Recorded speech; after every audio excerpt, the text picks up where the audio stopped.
कानपुर शहर में एक परिवार रहता था जिसमें पंकज और माला अपने 3 बच्चों के साथ रहते थे। उनका बड़ा बेटा पुनीत था, छोटा बेटा उत्तम और एक बेटी तारा। उनके घर के ठीक सामने एक और छोटा सा परिवार रहता था जिसमें गौरव और चित्रा अपनी बेटी रीतु के साथ रहते थे। इन दोनों परिवारों में बहुत गहरी दोस्ती थी। तारा, बैल बज रही है, देख तो दरवाजे पर कौन है। गौरव अंकल और चित्रा आंटी आए हैं। अरे चित्रा बहन, आओ आओ। सिर्फ चित्रा बहन को बुलाओगी, गौरव भाई को नहीं? अरे हाँ भी ना, क्या बोलते हो। हमें बुलाने की जरूरत नहीं है, हम तो अपने आप ही आ जाते हैं। हाँ, क्यों नहीं, ये भी आपका ही घर है। वैसे ऋतु कहाँ है? वो भी आ रही है अभी। वो लोग बातें करने लगते हैं और थोड़ी देर बाद वहाँ ऋतु भी आ जाती है। ऋतु पुनीत, उत्तम और तारा के साथ खेलने लगती है। तभी उसका ध्यान बड़ों की बातों पर जाता है क्योंकि वो एक बड़ी अजीब बात कर रहे थे। हमें एक ज़रूरी बात करनी थी आपसे। हाँ बताइए। मैं बताती हूँ। दरअसल हम लोग ये सोच रहे थे कि हमें अपनी दोस्ती को रिश्तेदारी में बदल लेना चाहिए। अरे लेकिन हमारे बच्चे तो अभी बहुत छोटे हैं। हाँ, लेकिन हम उनका रिश्ता तो तय कर सकते हैं ना। हम लोग चाहते हैं कि हमारी ऋतु और आपका पुनीत आगे चलकर शादी कर ले। अरे ये क्या बात कर रहे हो आप? क्यों, क्या हुआ? मैंने कुछ गलत कह दिया क्या? आपको बुरा लगा हो तो मैं माफ़ी चाहूँगा। अरे बिल्कुल नहीं, मैं तो बल्कि बहुत खुश हूँ। ये आइडिया मुझे क्यों नहीं आया? हाँ सच में, आप लोगों ने बहुत सही सोचा है। तो पक्का रहा, हमारा पुनीत और आपकी ऋतु। तो इसी बात पर मुंह मीठा होना चाहिए। उत्तम, जाकर मिठाई लेकर आ बेटा। अच्छा पापा, अभी लाता हूँ। और बाकी सब बच्चों को तो ये बात बाद में पता चली, लेकिन ऋतु ने उसी समय सुन ली थी और उसी समय से वो अपने आप को पुनीत के घर की बहू के तौर पर इमेजिन करने लगी। वो अगले ही दिन से माला को मम्मी जी और पंकज को पापा जी बोलने लगती है। मम्मी जी, मैं आपके लिए आपकी पसंद की सब्जी लाई हूँ। अरे वाह ऋतु, तुमने तो मेरे मन की बात पढ़ ली। इससे तो बहुत अच्छी खुशबू आ रही है। मम्मी जी, ये तो मेरा फर्ज है। अरे वाह ऋतु, अभी से मम्मी जी पापा जी बोलने लगी। ये क्या माजरा है? भैया देखो तो, अभी से ऋतु भाभी जी बन गई। अरे उत्तम, तारा बस करो, कोई बात नहीं। ऋतु जैसा बोलना चाहती है बोलने दो। हाँ, मैंने भी नोटिस किया है कि ये अब यहाँ पहले से ज़्यादा आने लगी है और घर के कामों में भी मदद करने लगी है। अरे वो कुछ नहीं, वो तो बस यूं ही। भैया, ये तो अभी से घर पर कब्जा जमाने लगी। अरे चुप करना उत्तम। देखो तो, भैया भी अब रंग बदलने लगे हैं। अरे तुम लोग बस करो, ऋतु को तंग मत करो। नहीं मम्मी जी, कोई बात नहीं, ये तो मेरे अपने हैं। ऋतु अब पुनीत के घर की सदस्य जैसी बन गई थी। ऐसे ही समय गुजरता है और वो लोग थोड़े बड़े हो जाते हैं। तब एक दिन माला के घर कुछ गेस्ट आते हैं। उस समय ऋतु भी वहीं थी और वो उनके लिए चाय लेकर आती है। वाह वाह, बहुत बढ़िया चाय है। आपने बताया नहीं कि आपकी एक और बेटी भी है माला जी? हाँ, पहली बार देख रहे हैं इसे। अरे नहीं, ये हमारी बेटी नहीं है, ये तो हमारी प्यारी पड़ोसन की बेटी ऋतु है। लेकिन मानो तो ये भी हमारी बेटी जैसी है। बहुत संस्कारी और होशियार लड़की लगती है। हाँ, हमारी ऋतु बहुत प्यारी और समझदार है। हर काम में मदद करती है। अपने घर को जैसे संभालती है वैसे ही हमारे घर को संभाल लेती है। मम्मी जी, आप लोग ना मेरी इतनी तारीफ ना करिए। अरे वाह, इतनी समझदारी और इतनी शराफत, किस्मत वाले हैं आपके पड़ोसी। ऋतु ये सुनकर थोड़ी शर्माते हुए वहाँ से धीरे धीरे चली जाती है। थोड़ा और समय गुजरता है और वो लोग अब जवान हो जाते हैं। उनकी शादी का समय नज़दीक आने लगता है और उससे ऋतु बहुत खुश होती है। हालांकि वो उनके घर में अब एक बहू की तरह ही काम कर रही थी। एक दिन माला की तबीयत खराब हो गई तो उसने ऋतु से कहा, ऋतु बेटा, मेरी तबीयत कुछ ठीक नहीं लग रही, पता नहीं क्या हो गया है। मम्मी जी, आप आराम से लेट जाइए, मैं आपके पाँव दबाती हूँ, आप ठीक हो जाएंगी। नहीं बेटा, तू रहने दे, थक जाएगी तो। नहीं मम्मी जी, आप मेरी माँ जैसी हैं, आपका ख्याल रखना मेरा फ़र्ज़ है। ऋतु माला के पैर दबाने लगती है, लेकिन माला की तबीयत में सुधार नहीं होता। ऋतु की चिंता और बढ़ जाती है। मम्मी जी, मुझे लगता है हमें अस्पताल चलना चाहिए, आपकी तबीयत ठीक नहीं हो रही है। ठीक है बेटा, लेकिन घर में और कोई है भी नहीं, कैसे जाऊंगी मैं? अरे मैं हूँ ना। ऋतु माला को अस्पताल ले जाने के लिए निकलती है। तभी रास्ते में पड़ोस का एक आदमी उन्हें मिल जाता है जो कहता है, वाह ऋतु, बिना शादी के बहू बनने का काम तो बखूबी कर रही हो। ये सुनकर माला का चेहरा गुस्से से लाल हो जाता है। तुम्हारी ये कहने की हिम्मत कैसे हुई? रितु ने क्या बिगाड़ा है तुम्हारा? मम्मी जी छोड़िए ना, ऐसे लोगों की बातों पर ध्यान मत दीजिए। चलिए हमें जल्दी अस्पताल पहुंचना चाहिए। रितु माला को सहारा देकर वहां से ले जाती है। उस समय रितु के दिल में माला के लिए प्यार और सम्मान और भी बढ़ गया। वो जानती थी कि माला के लिए वो केवल एक पड़ोसन की बेटी नहीं बल्कि एक सच्ची बहू की तरह थी। लेकिन पड़ोसी कहाँ मानने वाले थे। उन्होंने रितु को आए दिन ताने देना शुरू कर दिया। एक दिन माला के घर में कुछ पड़ोसी और पड़ोसने मिलने आते हैं। उस समय रितु घर के कामों में माला की मदद कर रही थी।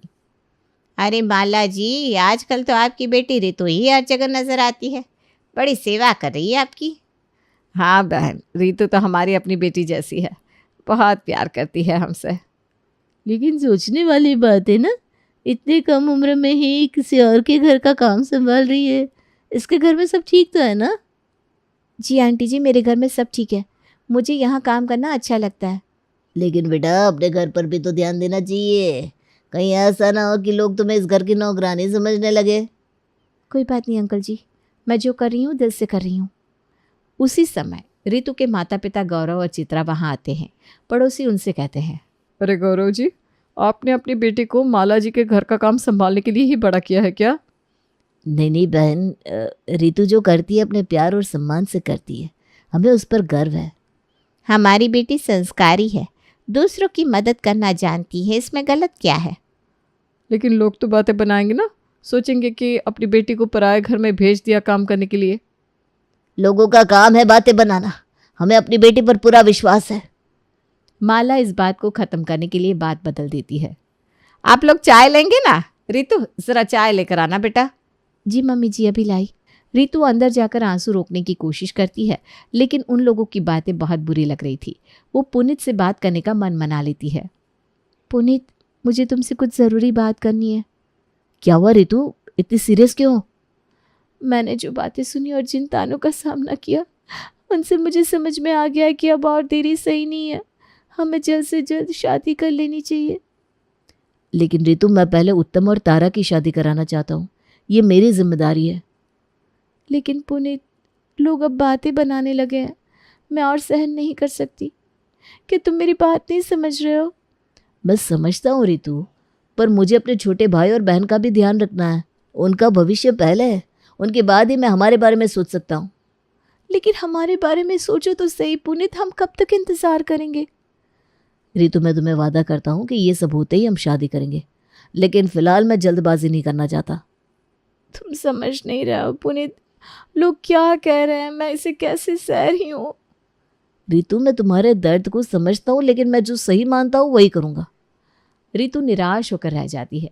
अब उसके मन में एक ही बात घूम रही थी, अगर उसे और पुनीत को जल्दी से जल्दी शादी करनी है तो उसे पहले उत्तम और तारा की शादी का इंतज़ाम करना होगा। अगर पुनीत को मनाना है तो पहले मुझे उत्तम और तारा की शादी करवानी होगी। पहले उत्तम के लिए कोई अच्छा रिश्ता ढूंढना होगा।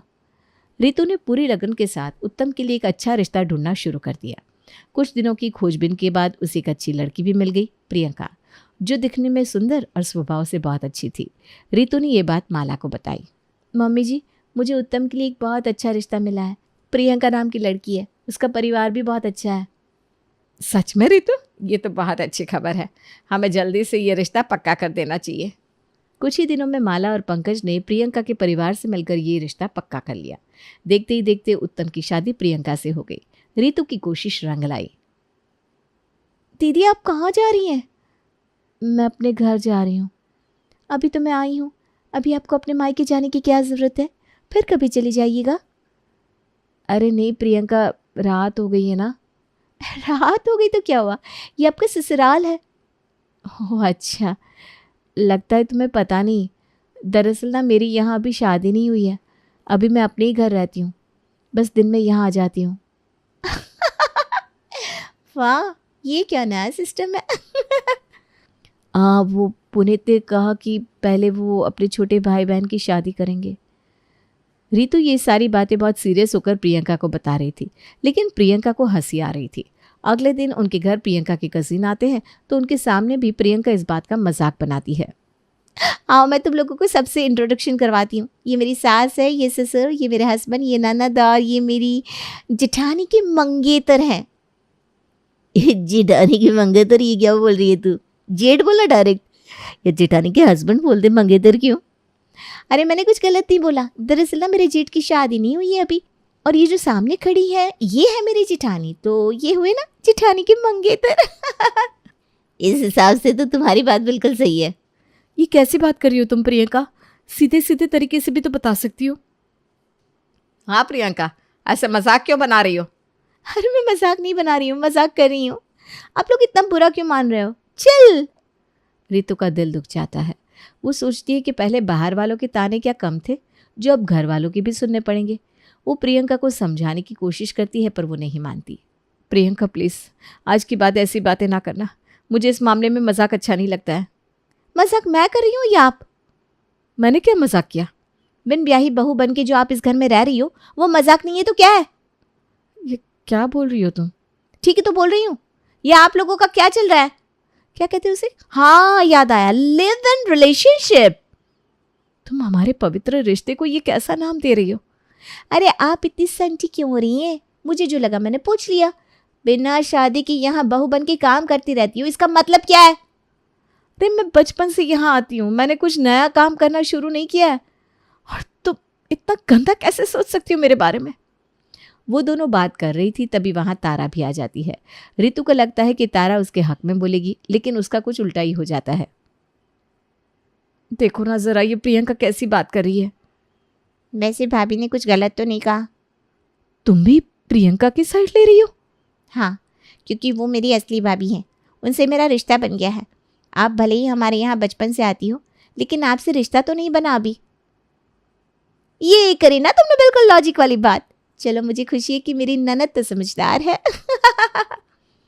रितु को इतनी बुरी बात तो प्रियंका की भी नहीं लगी थी जितनी तारा की लगी। प्रियंका तो फिर भी घर में नई है, वो शायद समझ नहीं सकती, लेकिन तारा तो उसे बचपन से जानती है। उसका दिल अब टूट चुका था। फिर कुछ दिन बाद घर में तारा की शादी की तैयारियां शुरू हो गई। शादी अगले साल जनवरी में कर लेंगे, अभी रोका कर लेते हैं।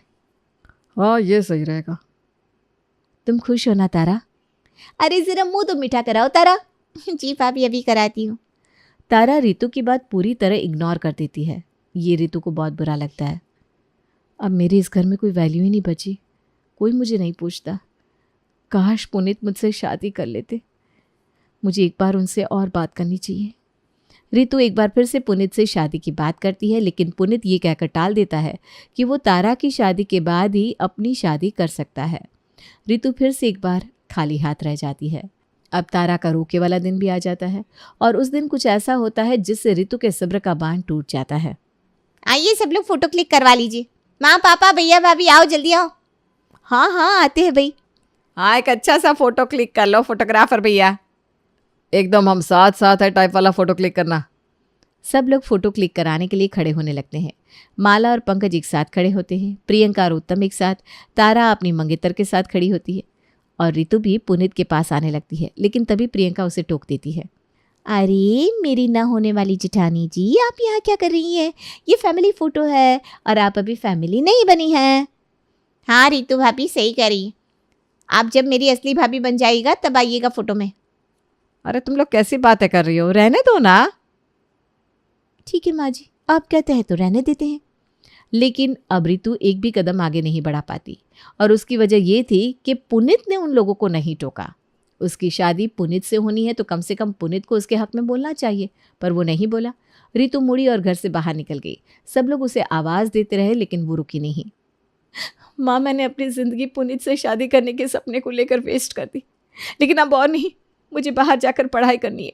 मैं यहाँ से जा रही हूँ। हमें माफ़ कर दे बेटा, ये सब हमारी वजह से हुआ है। हाँ सच में ये हमारी ही गलती है। नहीं, आप लोगों की गलती नहीं है। मैंने ही बहुत ज़्यादा उम्मीद लगा ली थी पुनीत से, और ये तो इस दुनिया की सच्चाई है। ज़्यादा उम्मीद हमेशा दुखी देती है।